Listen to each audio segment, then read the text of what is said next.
हम फिर साफ कर दें कि हम इन कानूनों में संशोधन की मांग नहीं कर रहे, बल्कि इन्हें पूरी तरह से निरस्त करने की मांग कर रहे हैं। सरकार के साथ बार बार इस बात को दोहराना पड़ता है क्योंकि वो हर बार को घुमा के करने को तैयार है। सरकार कोई प्रपोजल लेके आए, हम बातचीत करेंगे, खुले मन से करेंगे, पॉइंट बाय पॉइंट जवाब देंगे, खुल के बात करेंगे। रिपील करने के भी एक से ज्यादा तरीके हो सकते हैं। सरकार लेके आए, रिपील करने का क्या तरीका हो सकता है, उस पर चर्चा हो, ठोस प्रस्ताव लेके आइए, फिर बात होगी। बातचीत हम करना चाहते हैं, उसके लिए तैयार हैं। किसान वार्ता से हट नहीं रहा है। किसान तो पंजाब से भी आया था वार्ता करने के, लेकिन वार्ता करने का मतलब होगा कोई ठोस प्रस्ताव आए लिखित रूप, उसके बाद वार्ता करेंगे, निश्चित करेंगे, और मुझे उम्मीद है वो रास्ता निकलेगा।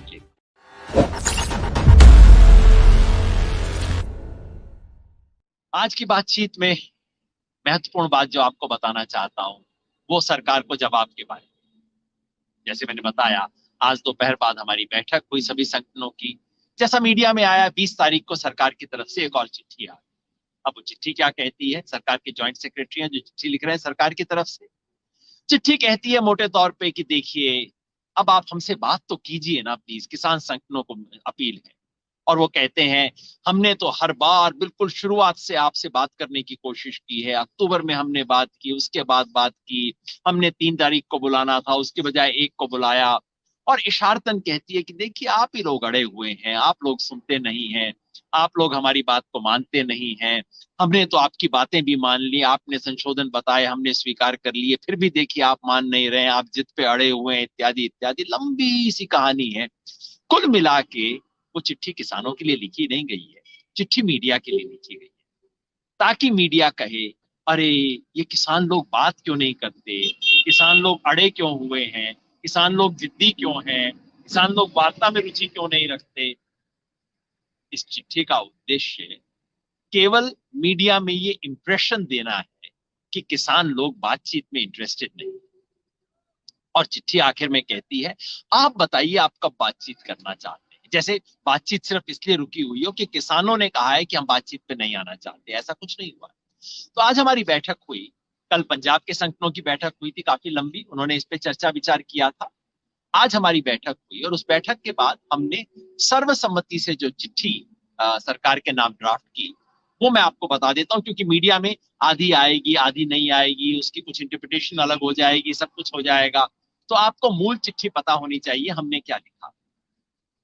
चिट्ठी का विषय है, संयुक्त किसान मोर्चा की भारत सरकार के 3 कृषि कानूनों को निरस्त करने के लिए चल रही वार्ता बाबत। तो विषय स्पष्ट कर देता है कि हम निरस्ती चाहते हैं, हम और कुछ नहीं चाहते। चिट्ठी कहती है, यह आपके 20 दिसंबर के उस पत्र के जवाब में है जो क्रांतिकारी किसान यूनियन के पंजाब के श्री दर्शन पाल को संबोधित है। इसमें सरकार के साथ बातचीत में शामिल हो रहे 39 अन्य साथियों को कॉपी किया गया। चिट्ठी कहती है, हमें अफसोस है कि इस पत्र में आपने पूछा, क्योंकि पत्र कहता है, बड़ा इशारतन, बड़े शरारत करते हैं सरकार के अफसर अपने चिट्ठी में। पिछली चिट्ठी जो 16 तारीख को दर्शन पाल जी के नाम से गई थी सिग्नेचर से, वो कहते हैं हमें पता नहीं है आपका विचार है कि बाकी संगठनों का भी विचार है। जबकि वो चिट्ठी लिखने के बाद सभी संगठनों ने प्रेस कॉन्फ्रेंस की थी, मैं उस प्रेस कॉन्फ्रेंस में था। ऑफिशियल प्रेस कॉन्फ्रेंस में कहा कि हमने खारिज कर दिया है।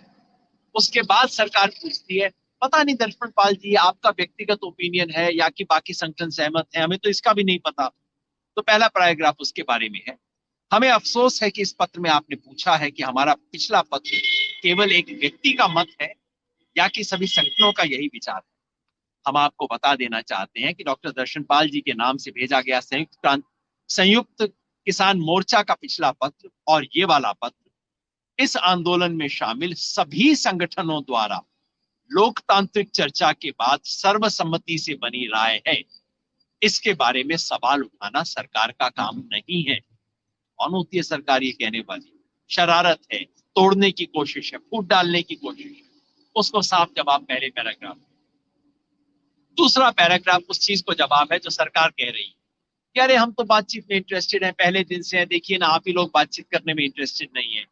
उसको जवाब देता है, हमें बहुत दुख के साथ भी कहना पड़ रहा है कि भारत सरकार के अन्य प्रयासों की तरह आपका यह पत्र भी किसान आंदोलन को नित नए तरीकों से बदनाम करने का प्रयास है।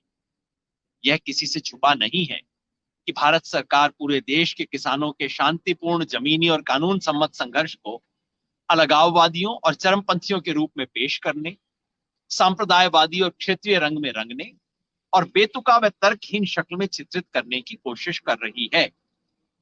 सच ये है कि किसानों ने साफगोई से वार्ता की है, बिल्कुल ईमानदारी से किसानों ने की है, भाई यस या नो में हमें जवाब चाहिए, हमें रिपील चाहिए, रद्द करवाना चाहिए। लेकिन सरकार की तरफ से इस वार्ता में तिकड़म और चालाकी का सहारा लिया गया है, बिल्कुल साफ बात कही है। इसके अलावा सरकार तथाकथित किसान नेताओं और ऐसे कागजी संगठनों के साथ समानांतर वार्ता आयोजित कर इस आंदोलन को तोड़ने का कोशिश कर रही है, जिसका इस चल रहे आंदोलन से कोई संबंध ही नहीं है। जिन लोगों ने आंदोलन किया नहीं वो कह रहे हैं मैं सरकार से संतुष्ट हूं, आंदोलन को वापस कर रहा हूं। भाई साहब, आप थे कहां पे? आप प्रदर्शनकारी किसानों से ऐसे निपट रहे हैं मानो वे भारत के संकटग्रस्त नागरिकों का समूह ना होकर सरकार के राजनीतिक प्रतिद्वंदी है। ऐसे किसान से आप बात कर रहे हो। सरकार का यह रवैया किसानों को अपने अस्तित्व की रक्षा की खातिर अपना विरोध प्रदर्शन और तेज करने के लिए मजबूर कर रहा है। किसान के पास और कोई रास्ता नहीं है, अब तो हमें इसको और तेज करना होगा, इस आंदोलन को शांतिपूर्वक और लोकतांत्रिक तरीके से। फिर उसके बाद सरकार को जवाब है। सरकार ने कहा था कि आप अपना तर्क तो बताइए। सरकार कहती है हमें तो अभी पता नहीं लगा, आपने हमारी चिट्ठी का डिटेल्ड रेस्पॉन्स तो अभी दिया ही नहीं है। तो उसके जवाब में कहते हैं हम हैरान हैं कि सरकार अब भी इन 3 कानूनों को निरस्त करने के हमारे तर्क समझ नहीं पा रही है। किसानों के प्रतिनिधि ने 3 केंद्रीय कृषि अधिनियमों को असंवैधान की नीतिगत दिशा, दृष्टिकोण, मूल उद्देश्य और संवैधानिकता के संबंध में बुनियादी मुद्दों को उठाते हुए इन्हें निरस्त करने की मांग की है। हम हैरान है कि आपको ये बात समझ नहीं आ रही है। लेकिन सरकार ने चालाकी से इन बुनियादी आपत्तियों को महज कुछ संशोधनों की मांग के रूप में पेश करना चाहा है। बार बार हम कहते थे इन्हें खारिज करो क्योंकि 1, 2, 3, 4 ये गड़बड़ी है। सरकार कहती है इन्होंने 4 संशोधन मांगे, लीजिए हम संशोधन कर देते हैं। बार बार ये चालाकी सरकार ने की। हमारी कई दौर की वार्ता के दौरान सरकार को स्पष्ट रूप से बताया गया कि ऐसे संशोधन हमें स्वीकार नहीं है।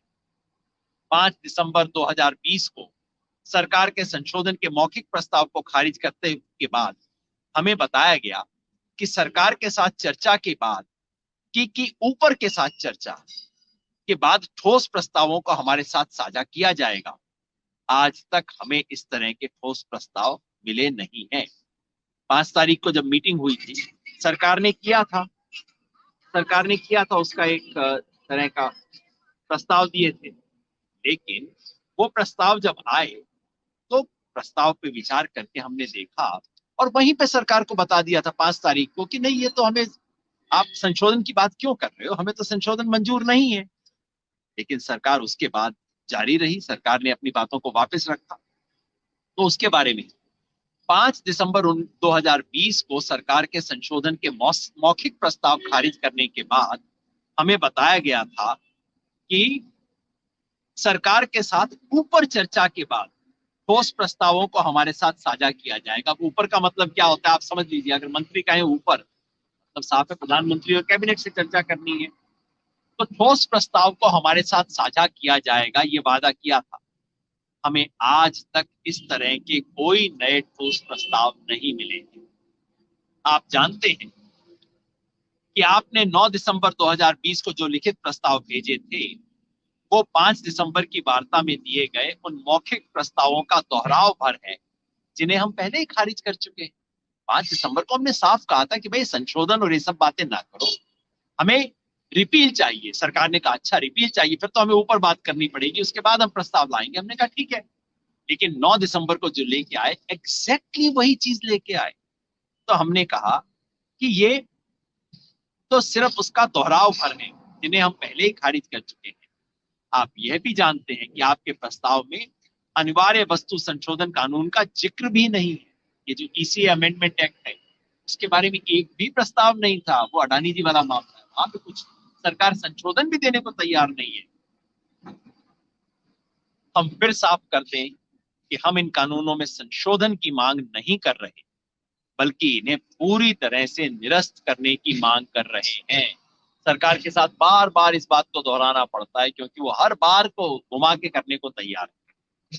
चौथा पॉइंट है, इन तीनों कानूनों के अलावा, तीन का तो हमने कह दिया इसको निरस्त करना है और आप इसमें अमेंडमेंट की बातें मत करो, वो चर्चा ही आप हमारे साथ मत करो। इन तीनों कानूनों के अलावा आपने न्यूनतम समर्थन मूल्य के बारे में जो प्रस्ताव भेजा है, उसमें ऐसा कोई भी स्पष्ट प्रस्ताव ही नहीं है जिसका जवाब दिया जाए।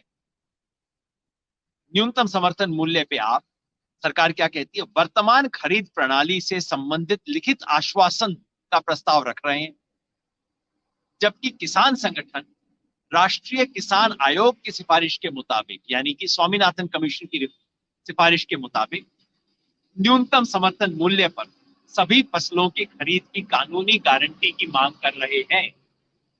जब आप ऐसे कानून का ड्राफ्ट भेजेंगे तो हम बिना विलंब उसका विस्तृत जवाब देंगे। सरकार कहती है पॉइंट बाय पॉइंट जवाब दो, कहते हैं बिल्कुल, आप इसका ड्राफ्ट बना के भेजो, इस कानून का, एमएसपी का आप कानून का ड्राफ्ट बना के भेजो, हम बिल्कुल पॉइंट बाय पॉइंट उसका जवाब देंगे, आप भेजो तो सही। पांचवा, इसी तरह विद्युत अधिनियम संशोधन विधेयक जो बिजली वाला ड्राफ्ट है, इसके ड्राफ्ट पर आपका प्रस्ताव अस्पष्ट है और बिजली बिल भुगतान तक सीमित है। जब तक आप इस ड्राफ्ट में क्रॉस सब्सिडी को बंद करने के प्रावधान के बारे में अपनी भूमिका स्पष्ट नहीं करते, तब तक इसका जवाब देना निरर्थक है। बिजली बिल में सरकार ने कहा है क्रॉस सब्सिडी, क्रॉस सब्सिडी का मतलब आज की तारीख में इंडस्ट्री से ज्यादा दिया जाता है, कंज्यूमर से कम और एग्रीकल्चर से और भी कम। बिजली बिल कहता है क्रॉस सब्सिडी बंद करो, यानी कि कृषि को सस्ता देना बंद करो, लेकिन आश्वासन देते हैं कि किसान के बिल पे कोई फर्क नहीं पड़ेगा। तो हम कह रहे हैं भैया, या तो आप साफ साफ कहो कि क्रॉस सब्सिडी का प्रोविजन आप हटाना चाहते हो, उसे बंद करने का, नहीं तो इस तरह का वायदा क्यों कर रहे हो, इसका कोई मतलब नहीं, निरर्थक है तो बिल्कुल ही बात। वायु गुणवत्ता अधिनियम जो कि पराली जलाने के बारे में था, उस पर उचित प्रतिक्रिया का आश्वासन, सरकार ने क्या कहा था, हम इस पर उचित प्रतिक्रिया देंगे। भाई उचित प्रतिक्रिया क्या होती है, साफ बताओ ना, आप क्या कहोगे। वायु गुणवत्ता अधिनियम पर उचित प्रतिक्रिया का आश्वासन इतना खोखला है कि उसका जवाब देना हास्यास्पद होगा। जवाब ही क्या दिया जाए, अगर कोई कहे मैंने आपको जवाब दे दिया, जवाब क्या है कि मैं आपको उचित जवाब दूंगा, इसका क्या जवाब देंगे हम, इसका तो कोई जवाब देना हास्यास्पद होगा। तो आखिर में कंसोलिडेट करके कपड़ा छान निचोड़ आखिरी पैरा में है, हम आपको आश्वस्त करना चाहते हैं कि प्रदर्शनकारी किसान और किसान संगठन सरकार से वार्ता के लिए तैयार हैं और इंतजार कर रहे हैं कि सरकार कब खुले मन, खुले दिमाग और साफ नीयत से इस वार्ता को आगे बढ़ाए।